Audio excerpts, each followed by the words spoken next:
Merci d'être présent ici. Je suis Persis Ike, Media Officer de la sélection nationale U17 Dames. Et à mes côtés, j'ai l'honneur de présenter l'entraîneur, le coach Ndoko Brian et la troisième capitaine de l'équipe, la gardienne de but, Mabou Jessica Divine.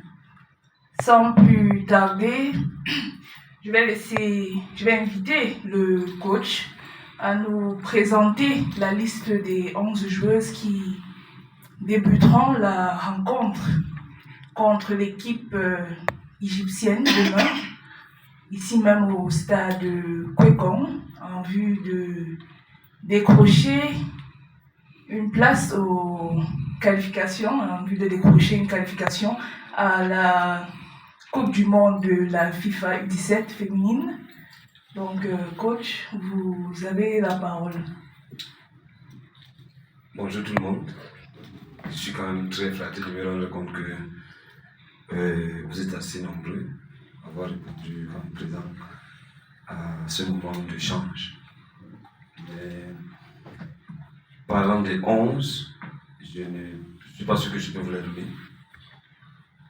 Je joue aussi à ces jeux. Normal.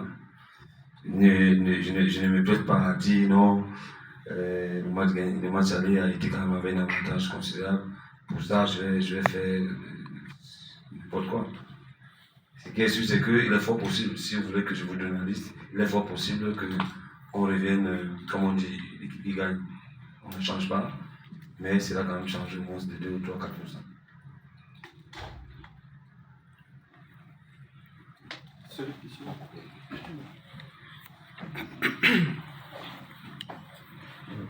Bonsoir coach, félicitations pour votre victoire à la manche aller.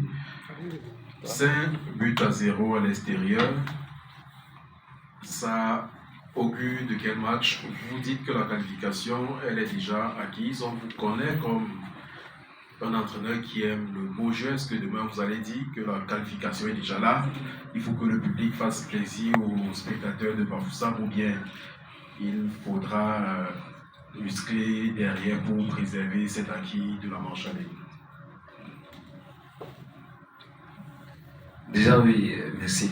Merci pour prendre la victoire. Je pense que depuis un moment donné, j'ai fait savoir aux gamines que le match là, moi je me rappelle plus de ce dernier. Et on a un match qui arrive. Je ne sais même pas contre qui je joue, mais je sais que je joue contre l'équipe du monde. Et à chaque fois, elles sont à un âge où il faut apprendre dès le départ à avoir l'esprit de la gagne, l'esprit des compétiteurs. Donc, on va demain. Vous avez dit, est-ce que préserver le score? Apparemment, j'ai oublié ce qui s'est passé au match passé. C'est un nouveau match. Donc, il va falloir qu'on joue. Et si à leur âge, on les demande d'aller faire les cadenas et tout ça, ils ne jouent pas. Elles sont là pour prendre plaisir. On essaye, nous, à notre niveau, de les diriger comment mieux prendre plaisir, parce que là, c'est la compétition. Et demain, les gens vont prendre plaisir comme d'habitude, comme ça a été le cas là-bas. Mais avec beaucoup d'indulgence quand même, parce que c'est beaucoup là, 90%, elles découvrent tout. Et je vais voir comment ça va se passer. Mais je n'ai pas envie de faire des promesses fallacieuses, donc ce qui est sûr demain, je vais les laisser jouer. Et si elles jouent, vraiment en respectant ce que le football, c'est que le sport, on ne peut pas forcément en parler. Bonjour coach, Yannick Fosso, journaliste Cameroun Football. Alors vous avez évoqué le problème de climat pour le match de demain. Est-ce que vous pouvez nous rassurer que les joueuses pourront faire face à cette situation? Merci. C'est le mot de rassurer là que j'évite. C'est que moi je suis dans l'espoir. C'est-à-dire qu'on a pris conscience que c'est un problème qui peut nous déranger.